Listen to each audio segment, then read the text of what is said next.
Olá pessoal, este é o canal Teologia Missional e hoje nós estamos com um programa especial onde nós vamos conversar com o Romildo sobre dois livros que estão à disposição da gente aí, dois livretos na verdade, porque se a gente pega assim parecem livros fininhos, mas de um conteúdo bastante impressionante. Então eu sou o Rodomar, sou teólogo, estamos aqui no canal Teologia Missional e hoje então conversando com o Romildo. Vou pedir para o Romildo então se apresentar para a gente também. Olá a todos que nos assistem. Meu nome é Romildo Ricardo Ramloff, eu sou formado em Teologia e também em Serviço Social. Também tenho mestrado em Educação.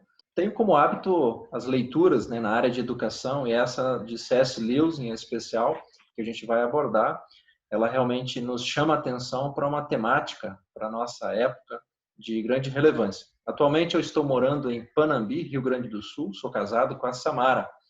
E é um prazer estarmos juntos aí no canal Teologia Missional para podermos, então, falar sobre a educação.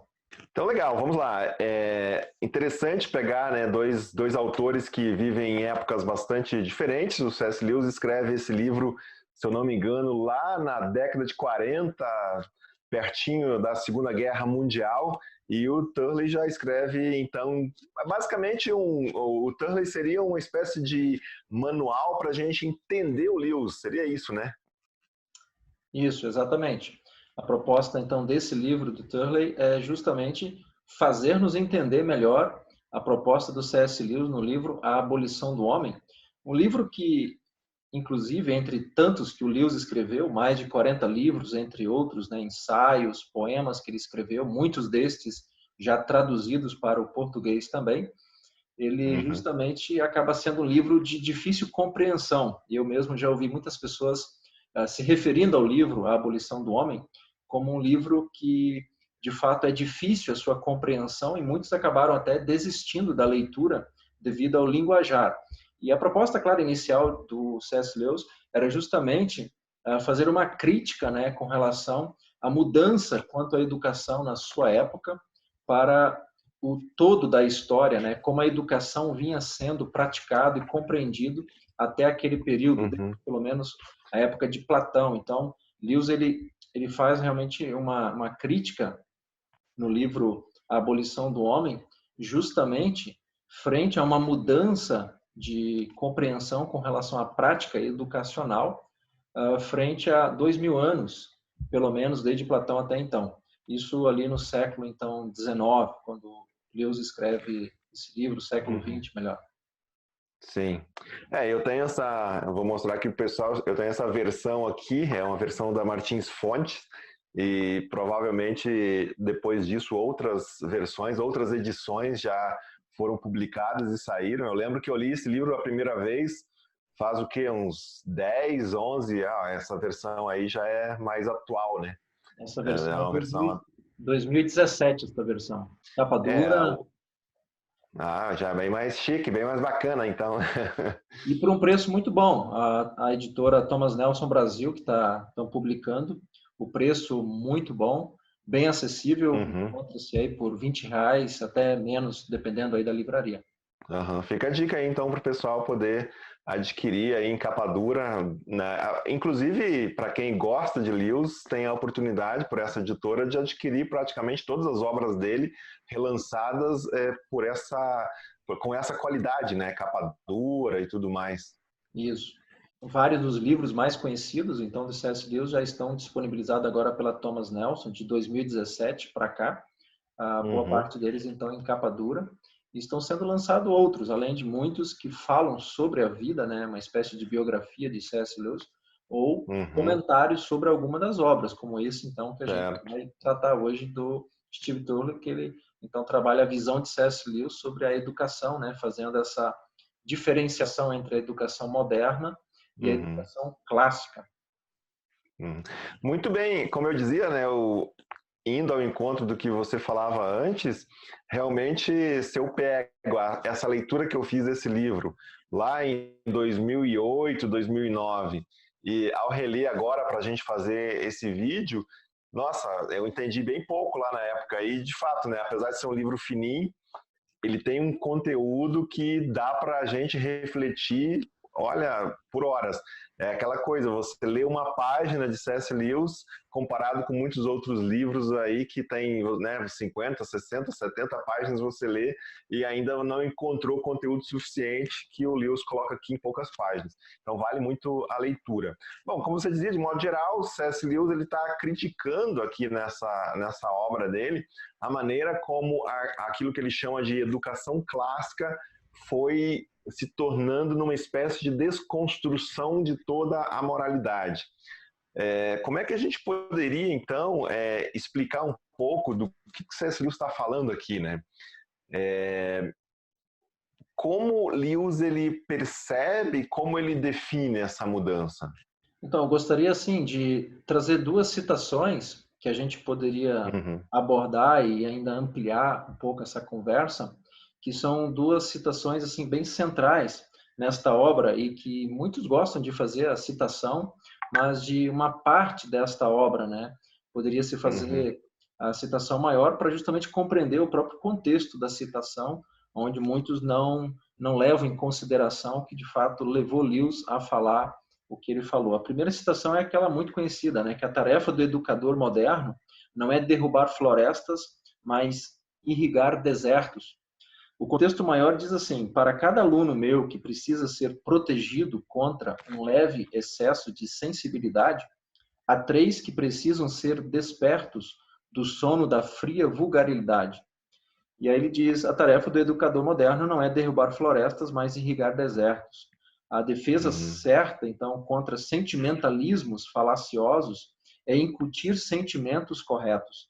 Quando ajudamos a sensibilidade dos nossos jovens a morrer de inanição, o que fazemos é só torná-los presas mais fáceis do propagandista, pois a natureza faminta será vingada e um coração duro não é proteção infalível contra a insensatez. Essa citação justamente está no contexto onde Lewis, então, no primeiro capítulo já do livro, fala de homens sem peito, né? Que é a educação moderna agora, que desdém da educação clássica até então, ela de fato forma homens, né? Homens, mulheres, que de fato têm dificuldade de assumir o seu papel na sociedade, de ser um protagonista, de realmente agir com base, fundamentação em tudo aquilo que ele acredita, ser valores, então, absolutos, né? Valores imutáveis. Lewis vai usar o termo o tal, que em seu sinônimo é a lei natural, né? Então, essa é a abordagem de Lewis com relação à sua própria compreensão. Ali ele faz uma diferenciação entre a educação clássica e a educação moderna, na qual a educação moderna é baseada em cima de uma moral subjetiva, né? O próprio Lewis ele começa o livro descrevendo uma cena onde duas pessoas estão contemplando uma cachoeira e um diz que belo e outro diz que sublime. E justamente a ênfase do livro que Lewis faz uma crítica, né? O livro verde ele dá esse nome para não citar o verdadeiro livro. Ele pega um livro didático lá da época para analisar, né? Isso, era um livro na área de literatura inglesa, né? O próprio Lewis como professor, ele então faz essa crítica de que os próprios autores desse livro, em vez de ensinar de fato os alunos a aprenderem inglês, eles estavam se preocupando em justamente levar os alunos a compreenderem o mundo sobre uma outra perspectiva, não mais sobre valores absolutos, sobre uma moral, mas a partir agora de um relativismo moral, né, de um subjetivismo moral, ou seja, interpretar as coisas conforme a pessoa sente, não conforme elas são. Então, a própria natureza ela acaba sendo subjetivada, né, e ela acaba estando aquém daquela pessoa que de fato está fazendo a leitura de uma determinada situação, do contexto, ou de algo que ela está vendo, por exemplo, no contexto das artes. Bom, tudo isso lembra, de alguma maneira, toda a discussão que já acontece, né, a partir dos escritores, daqueles autores que propõem uma leitura que vê essa mudança para a modernidade, onde há um desencantamento com relação à leitura de realidade, ou seja, nós, a partir de Lewis, falamos da moralidade, e ele detecta, então, essa alteração, essa mudança, no sentido de que, primeiro, você tem uma educação que permite que o estudante esteja encantado diante de uma realidade, ele se dê conta de uma moralidade objetiva, de uma realidade que está ali, e ele, então, enquanto ser, enquanto pessoa, enquanto educando, ele precisa se moldar a essa realidade dada. E essa mudança, então, a que ele se refere, partindo para esse subjetivismo a que você se refere e que o Lewis me parece dar a entender, é que não mais há uma realidade, não mais há uma moralidade objetiva, o que resta é aquilo que eu sinto, é aquilo que eu faço em termos de leitura da realidade. Então, eu que sou o sujeito que dá significado às coisas. Então, é por aí, é isso que o Lewis está dizendo. Isso, exato. Ele justamente vai trabalhar dois conceitos, né? A questão do dominador e do dominado, né?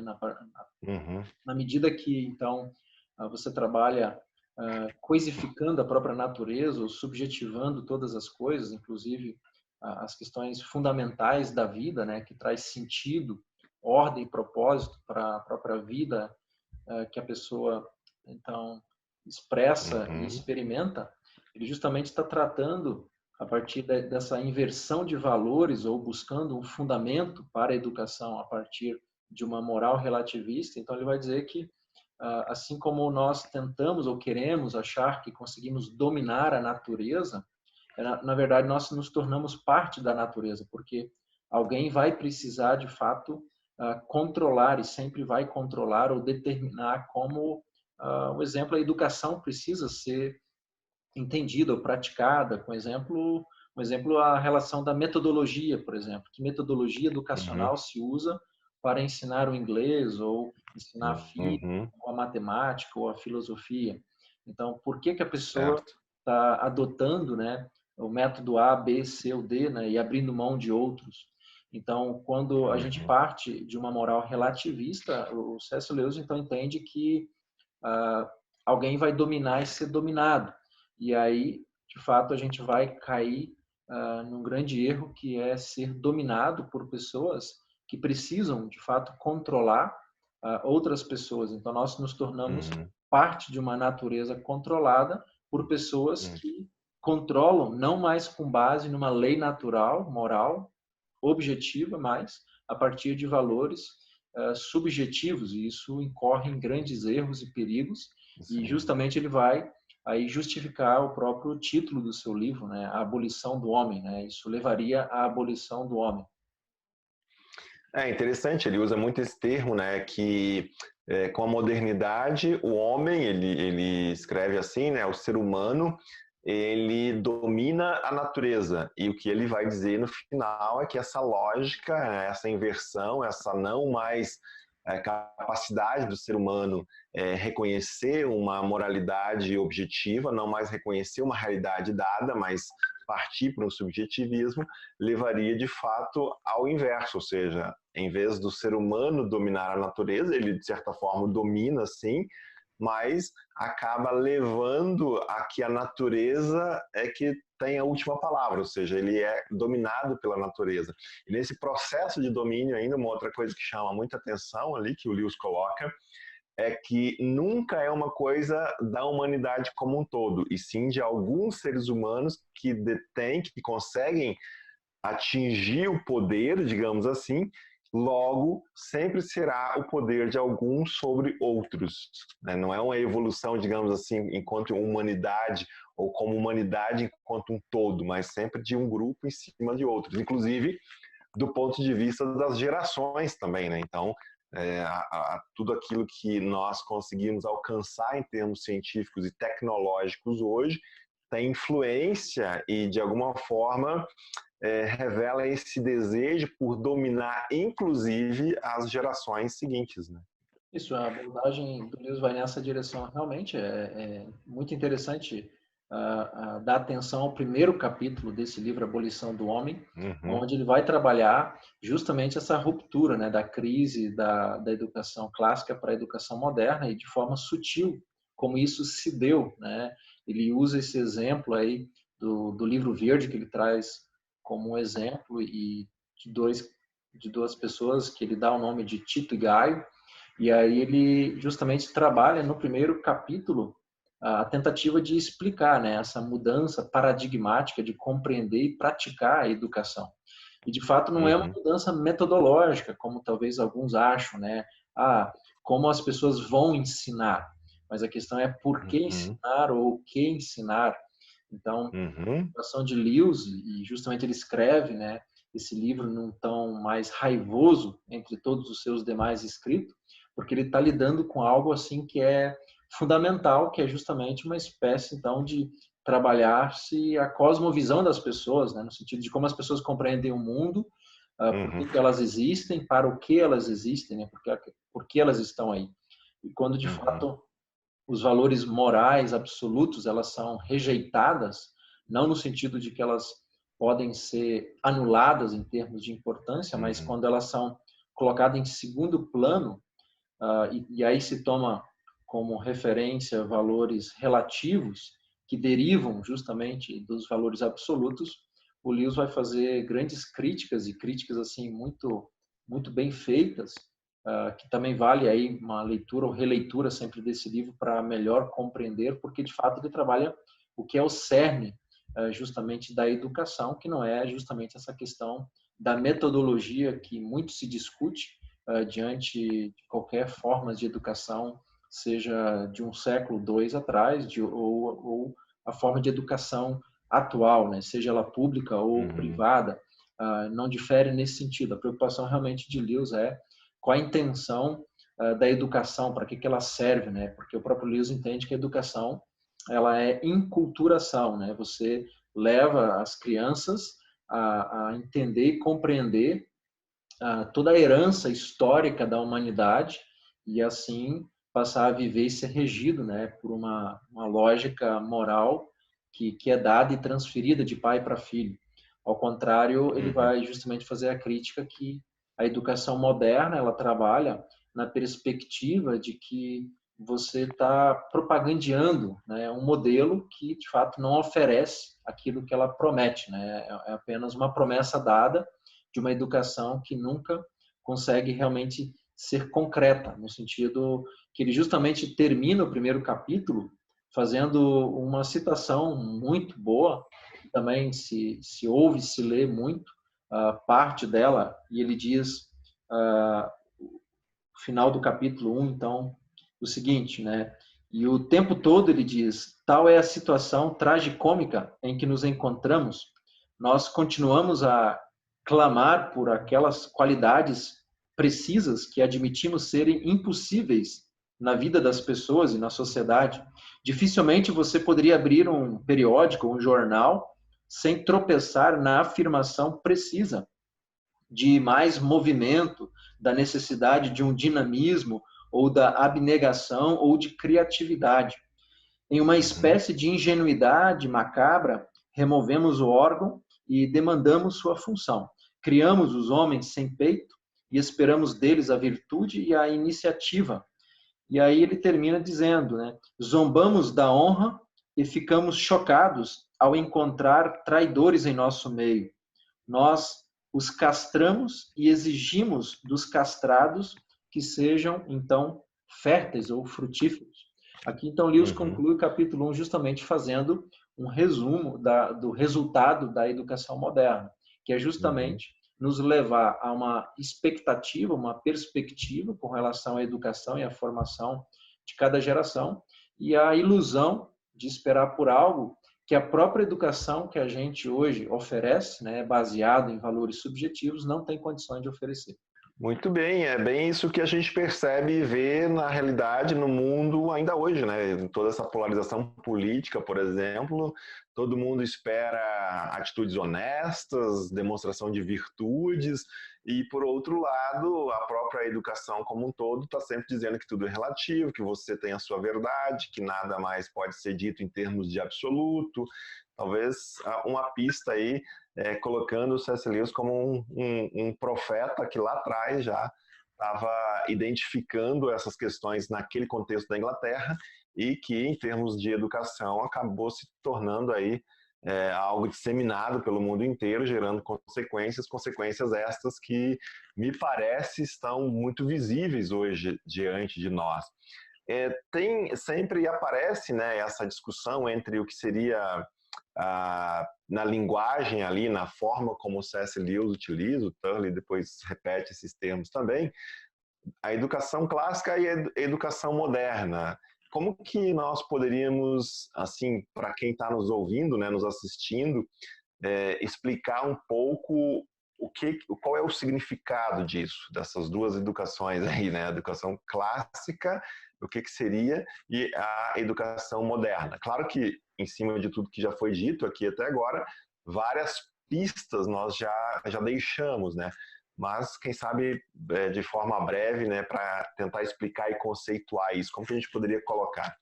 Eu tenho aqui uma citação que eu extraí do livro, na página 27, né, dessa versão atual agora, onde o Lewis ele vai falar da educação velha e a educação nova. Claro que a educação velha, ele não está dizendo velha no sentido de que perdeu o valor, ao contrário, ele está justamente falando da educação clássica. Então, educação não é que está defasado, né, e tal. Isso. É o que a gente geralmente entende, porque a gente acha que o que é novo é melhor do que é velho. É mais ou menos um snobismo cronológico. O próprio Lewis trabalha isso em algum dos artigos que ele escreveu, que infelizmente a gente ainda não tem tradução dele, mas a gente tem por alguns sites aí que comentam sobre essa questão de snobismo cronológico, que Lewis justamente faz como crítica às pessoas que gostam de ler só os livros atuais e acham que não tem valor os livros antigos. O próprio Lewis ele defende, né, a importância da gente estudar os livros ou os clássicos, né? E geralmente as gerações atuais não dão esse devido valor às leituras dos clássicos, né? O próprio Lewis vai dizer que a cada 3 livros, pelo menos 2 deveriam ser livros clássicos, a leitura, para a gente não ficar perdido na história, né? Quem nós somos, de onde viemos e o que fundamenta todas as coisas. Então, quando ele diz lá na página 27...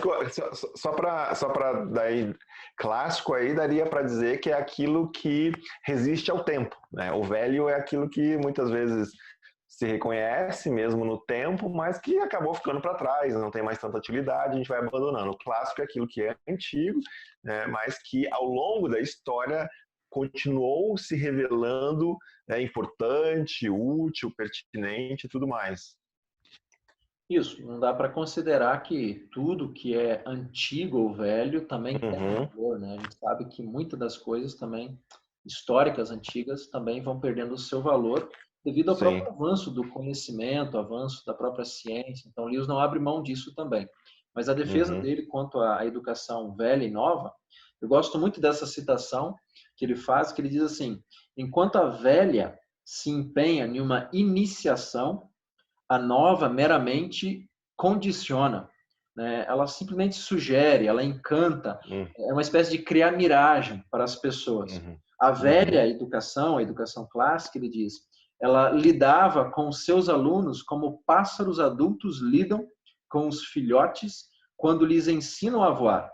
A nova lida com eles mais como uma forma de domesticador de aves que lida, então, com jovens pássaros, fazendo-lhes isso ou aquilo com um propósito que os próprios, né, as próprias aves desconhecem.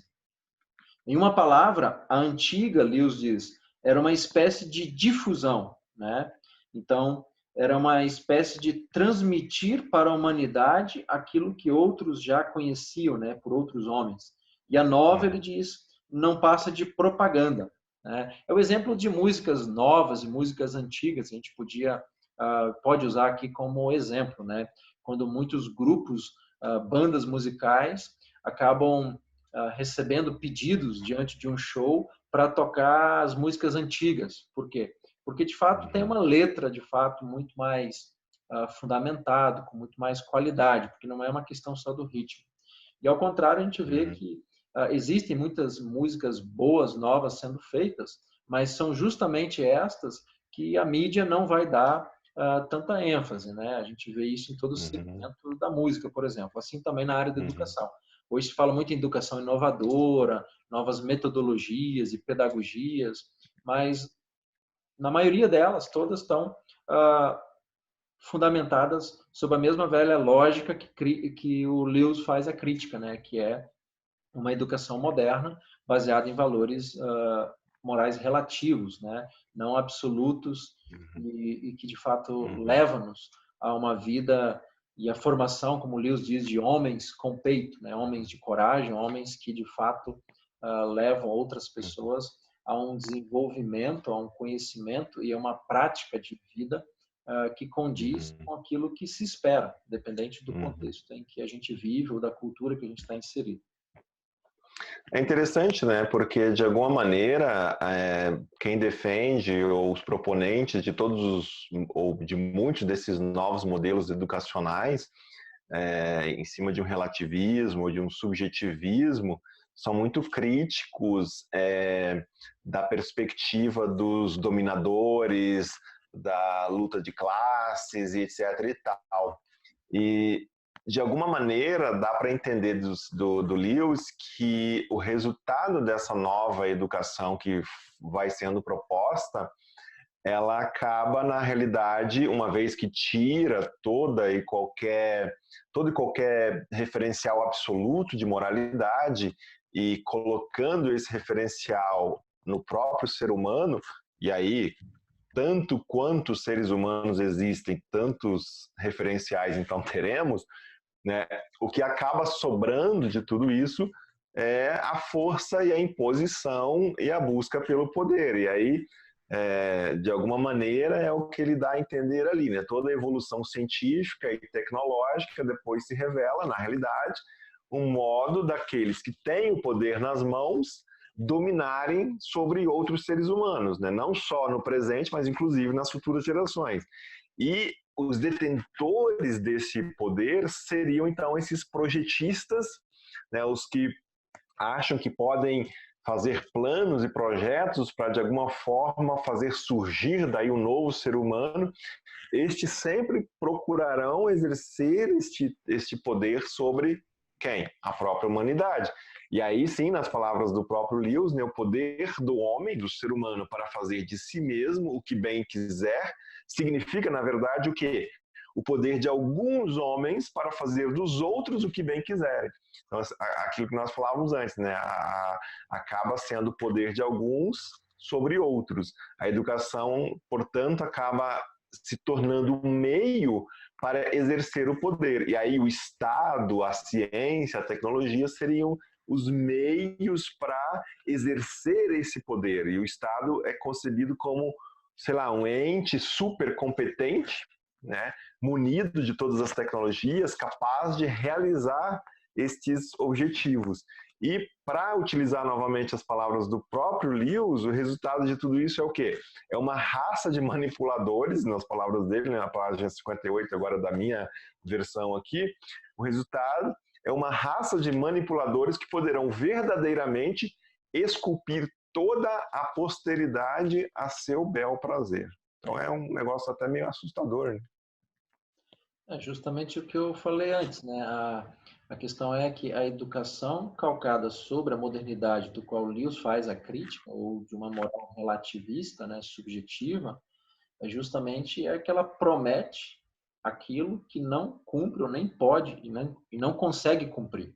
Mas ela, de fato, está sendo usado por uma minoria de pessoas para manipular a maioria, né? A gente vê isso, inclusive, na forma que a educação ela é disposta hoje, né? A gente sabe que se fala em inclusão, né, na área da educação, mas isso acaba não acontecendo. Não existe vagas, por exemplo, para todos. A educação acaba tendo uma qualidade ruim em termos de avaliação.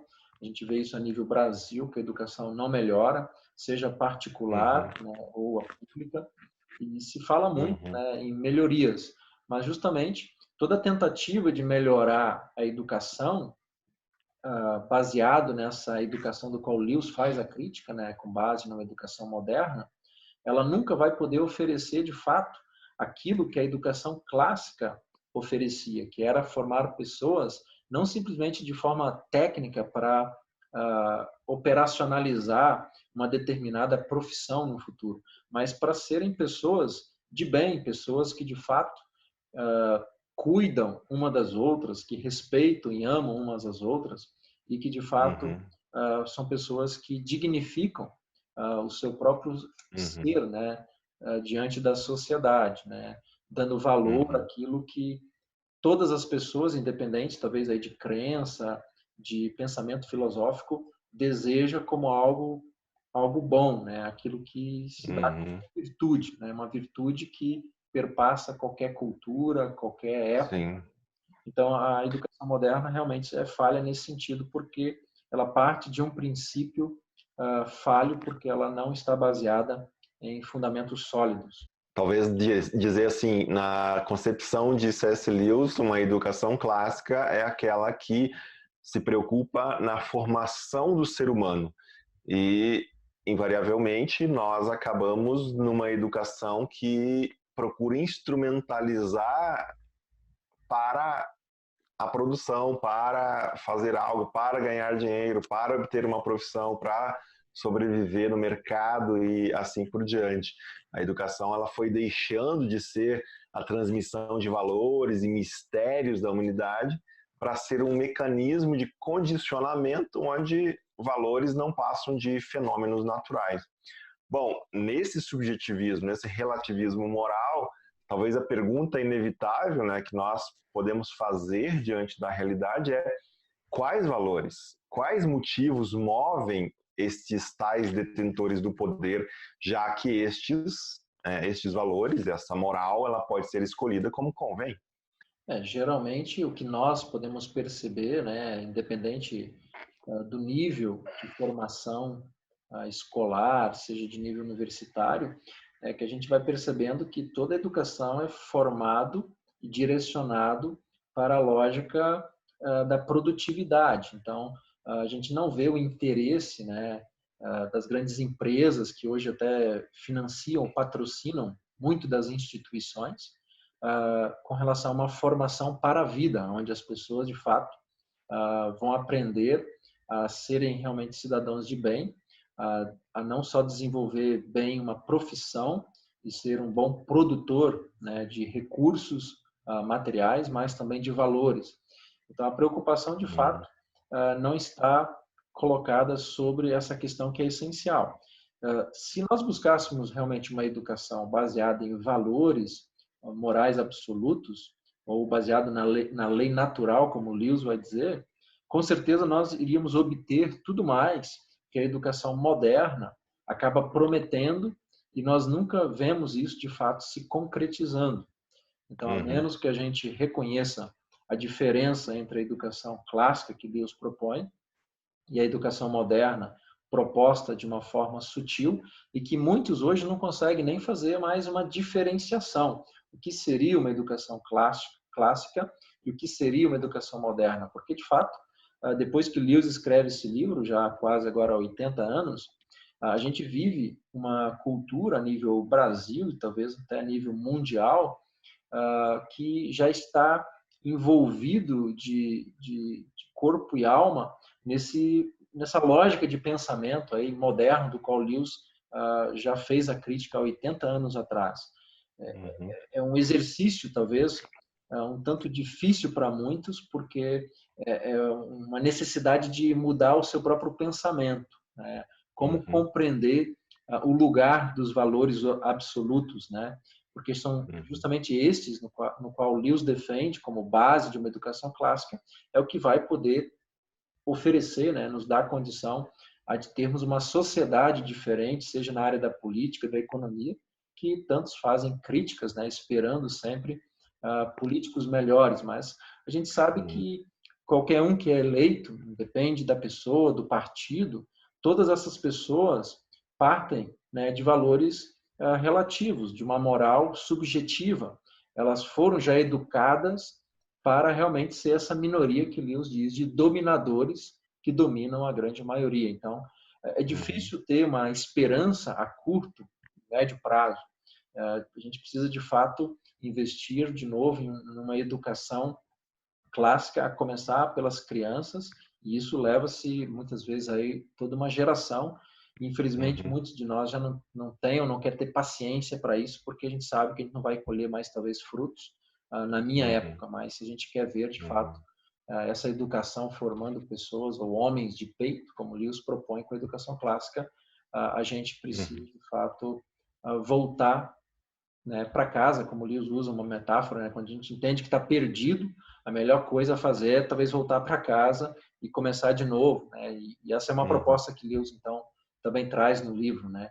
E muitos de nós, infelizmente, talvez de forma teimosa, não quer fazer esse retorno para casa e começar de novo.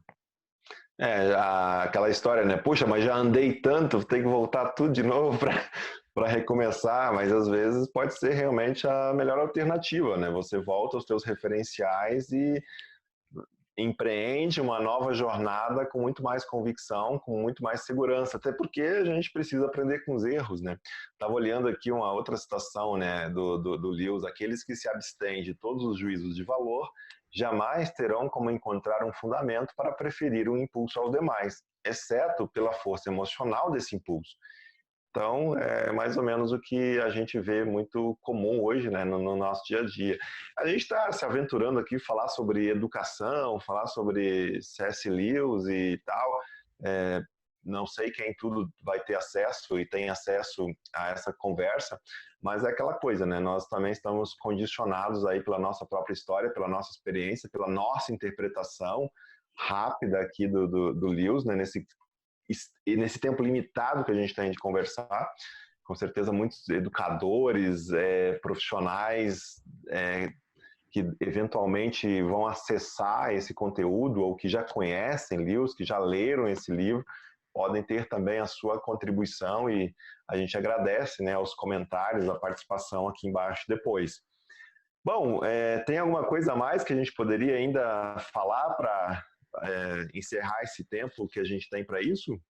Olha, eu gostaria, sim, de sugerir e compartilhar algumas dicas de leitura. Uma delas, principalmente, é o livro O Cristianismo Puro e Simples, o primeiro capítulo, né? Esse livro, na verdade, é uma divisão de 4 livros que Lewis também escreve, e lá, no primeiro capítulo, ele vai trabalhar essa questão da lei moral. Então, se algum professor, alguém da área da educação, principalmente estudantes, né, tivesse interesse de compreender melhor, a partir da leitura do livro A Abolição do Homem, e também fica a sugestão da leitura do livro do Steve Turley, justamente para aprofundar-se nesse tema da lei natural, né, dos valores absolutos aí, ler esse primeiro capítulo, pelo menos, de Cristianismo Puro e Simples, porque ali ele vai realmente tratar sobre essa questão da lei natural da humanidade, né, sobre o qual todas as coisas devem ser construídas e desenvolvidas, inclusive, então,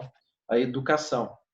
E eu gostaria, assim, de deixar algumas dicas de livro que ajuda aquele que trabalha justamente na área da educação, aquele que pesquisa e quer realmente pesquisar a partir de uma nova perspectiva, né, da natureza do ser humano e do porquê que a gente educa e é educado, né? Porque a gente também não é só educado na escola, né, a partir da educação formal, né? A educação informal nos educa tanto quanto a educação, então, formal. A começar pelas crianças serem ensinadas, né, pelos seus pais em casa.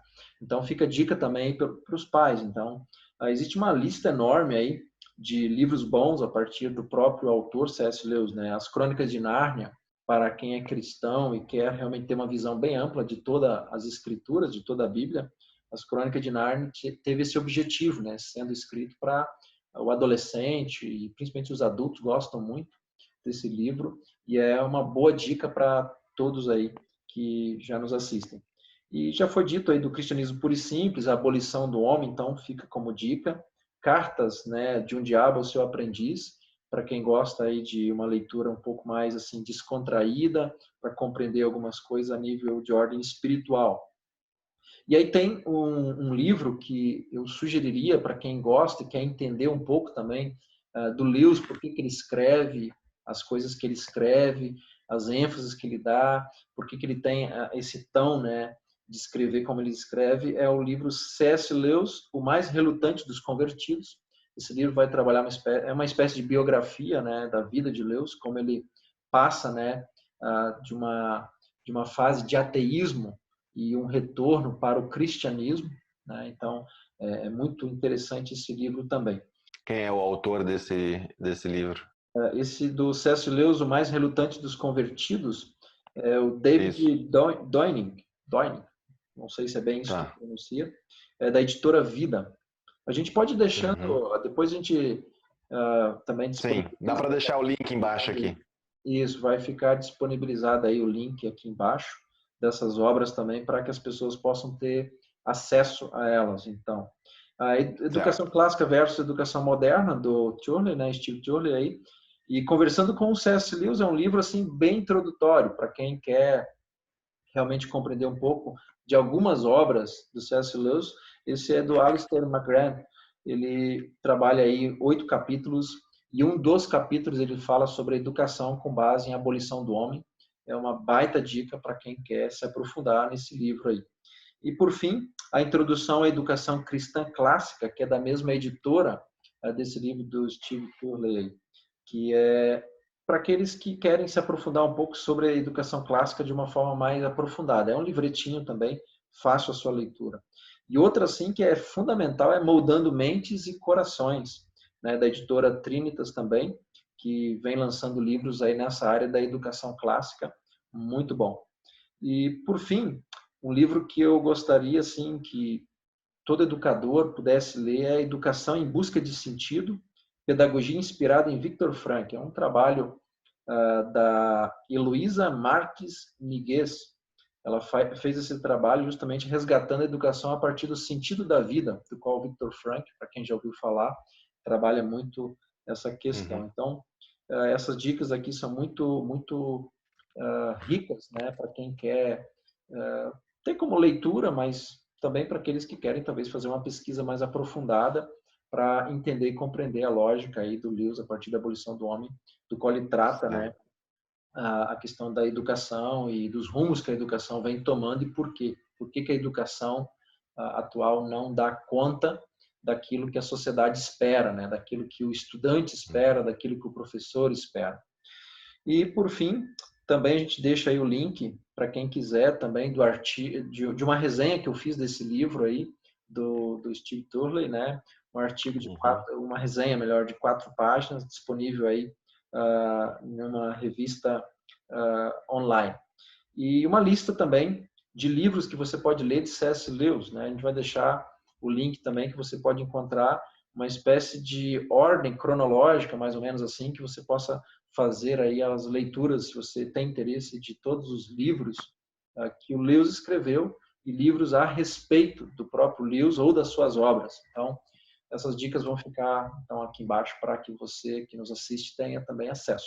Bacana, fica aí então o desafio, até porque C.S. Lewis não costuma ser um autor que consta na bibliografia mais ampla daqueles que trabalham, tratam, pesquisam sobre educação, né? Realmente, quem o fez é justamente a Gabriele Gregersen, né, que também é uma tradutora das obras de Lewis aqui no Brasil. Ela tem Uhum. justamente doutorado, né, na área de C.S. Lewis, aí, estudando antropologia filosófica em C.S. Lewis, né, e ela tem Uhum. também uma obra sobre a pedagogia, né, de C.S. Lewis. Assim. Então, para quem tem interesse também, tem aí, a partir dela, uma referência maior. Então, ela como Uhum. autora e como tradutora das principais obras hoje de C.S. Lewis em português aqui no Brasil, é a principal referência, né, em Lewis no Brasil hoje. Bacana, né? Bacana, gente. Claro que não tem como nós abrangermos aqui toda a bibliografia, todas as possibilidades, não só com relação a C.S. Lewis, mas com relação a essa discussão, né, de mudança que houve daquilo que C.S. Lewis chama de educação moderna para, aliás, da educação clássica, né, para a educação moderna. Certamente, se a gente faz uma revisão bibliográfica mais detalhada na área da educação, talvez encontremos, né, outros que talvez já têm se dado conta dessa discussão, certamente tem, né, nós sabemos que sim, mas não é tanto o propósito aqui dessa conversa que está circunscrita aqui dentro de um período de tempo que nos é possível.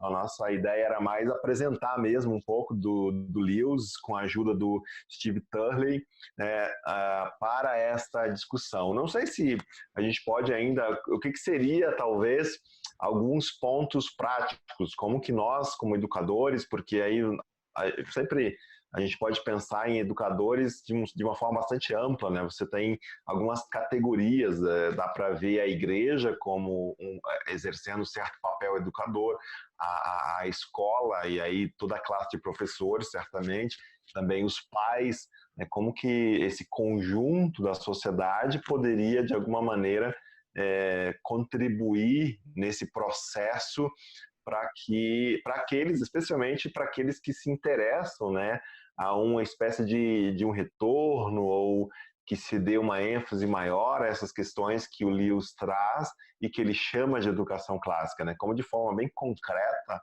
nós poderíamos exemplificar algumas coisas, alguns desafios para envolvimento e de fato fazer alguma diferença, né? Olha, alguns passos ou caminhos já que vem sendo dado é o que o Steve Turley, no último capítulo do seu livreto, traz como uma realidade norte-americana, né, onde o crescimento da educação clássica a partir de escolas que são abertas, oferecendo uma educação calcada nessa visão de educação clássica, ou cristã, inclusive, clássica cristã, e assim o crescimento dessas escolas, ou a oferta dessas escolas que oferecem uma educação clássica tem aumentado e crescido muito. Isso com a ajuda de muitos também pais, por buscarem, né, que os seus filhos tenham uma educação de qualidade, diferenciado dessa educação moderna, calcada sobre a lógica aí da moral relativista. Então, Uhum. a própria busca de muitos pais, né, de educar os seus filhos em casa, algo que eu particularmente acho exagerado e talvez até equivocado, porque justamente a gente vê a necessidade de uma educação em casa, ou domiciliar, como se diz, é justamente porque muitos pais percebem a incapacidade das escolas, principalmente públicas, né, de oferecer uma educação de qualidade, de formação para valores, para a vida, para os seus filhos. Então, eles querem optar pelo extremo, né, de tirar os filhos da escola e educá-los em casa. Então, existe um movimento forte, inclusive no Brasil, já de muitos pais fazendo isso. Mas eu creio que justamente isso não vai resolver o problema da educação, porque os pais também não têm capacidade de ensinar todas as disciplinas necessárias que seus filhos precisam aprender ao longo da sua vida. E aí, o que os Uhum. pais poderiam e deveriam de fazer é justamente entender que o principal papel já é dos pais de educar em casa. E como fazerem isso? Comprando bons livros na área realmente que tenha base e fundamentação de uma educação clássica, justamente livros de qualidade, de histórias que trabalham a questão da imaginação, da capacidade da criança aprender a aprender, algo que também é dito muito, mas não se ensina. Então, o que a gente precisa justamente dessa interação e parceria entre alunos, pais, professores, principalmente direção das escolas, né, de ter essa visão de realmente buscar uma nova roupagem para toda a questão que fundamenta uma escola e a razão delas também virem oferecer uma educação baseada sobre valores ou absolutos ou relativistas. Elas precisam ter essa clareza, né? E eu creio Uhum. que a gente não vai conseguir resolver o problema das instituições no primeiro momento. O que é preciso fazer é os pais, principalmente, começarem a se conscientizar de que eles podem, devem e conseguem, sim, contribuir com a educação já em casa, né, dos seus filhos. E é cada vez mais necessário isso, né, que os pais, de fato, assumam o seu papel e não venham querer terceirizar, como tem sido feito, para a escola, e muitos aí se dando conta que essa terceirização também não tem funcionado, então elas optam por então tomar o filho totalmente para si, então dizer que eu vou dar conta, eu vou resolver isso, eu vou dar aula para eles em casa, e a gente sabe que o resultado também não é tão satisfatório assim. O que precisaria é que os pais se engajassem com as escolas, propondo mudanças, né, para a própria educação e contribuindo, né, de uma forma presencial e ativa, né, algo que a nossa história, principalmente atual, tem realmente mostrado, né, a, a, a separação entre essa relação de pais e professores, principalmente, né? A maioria dos pais, quando se fala em reuniões na escola, eles não vão porque sabe que também não tem muito, talvez, espaço para opinar, para realmente dar alguma sugestão. O contrário também a gente vê que professores reclamam que os pais não participam, não se engajam, não participam da vida ativa da escola. Então, é uma queda de braço que, infelizmente, só se resolve quando os pais começarem já a educar seus filhos, oferecendo boa literatura, dando boa educação, procurando se interessar pelo que eles estão lendo, estudando, pesquisando, seja na internet, e realmente buscando serem parceiros dos professores e também dando a eles as devidas condições de dar uma educação de qualidade. Então, Uhum. algumas dicas aí ficam, né, de leituras que a gente está deixando aqui embaixo desse vídeo, como também outras dicas ficam a partir de leituras que muitos pais, professores, alunos, pesquisadores podem estar fazendo e descobrindo aí alguns caminhos, né? A gente sabe que a gente não tem a Uhum. solução para esse problema em definitivo, né, de uma educação Uhum. que carece de qualidade, né, e que precisa estar calcada sobre a lógica de uma educação clássica. O que a gente precisa é repensar a educação nesse sentido para compreender qual o seu valor, porque de fato ele é bem determinante para os rumos da sociedade.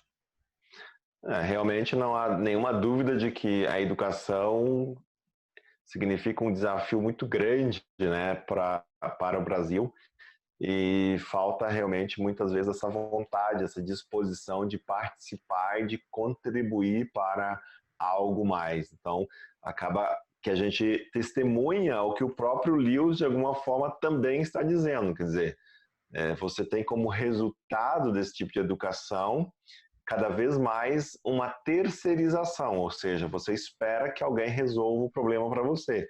Então, no caso da educação, você literalmente espera que a escola ou que o Estado eduque o seu filho, inclusive naquelas responsabilidades que seriam tuas como pais, por exemplo. Então, é um começo, né, que os pais pudessem se envolver um pouco mais. O problema talvez, é que os próprios pais, como resultado, como frutos também já desse tipo de educação, não fazem a menor ideia do que está acontecendo, de que tipo de educação está sendo oferecida para os seus filhos, que tipo de perguntas eles poderiam levantar, né? Como de alguma forma trazer à tona esses pressupostos que estão ali. Então, sem nos darmos conta desses pressupostos, fica realmente muito difícil até mesmo nutrir algum tipo de senso crítico, porque nós não saberemos o que está de fato acontecendo.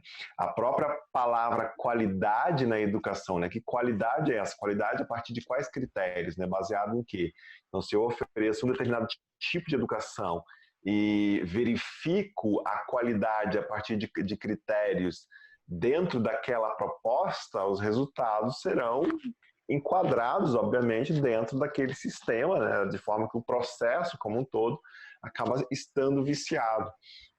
E um outro ponto que daria para dizer, acrescentar, é que uma cultura, uma sociedade realmente plural, democrática, onde se discutissem realmente todas as questões, onde todos pudessem realmente ter os seus anseios colocados, deveria fornecer possibilidades, inclusive, de colégios, de escolas com propostas variadas, onde os pais pudessem, de alguma maneira, optar onde matricular o seu filho. Claro que a gente está falando aqui de um ideal, né, do ponto de vista aqui da realidade brasileira, muito longe, muito difícil.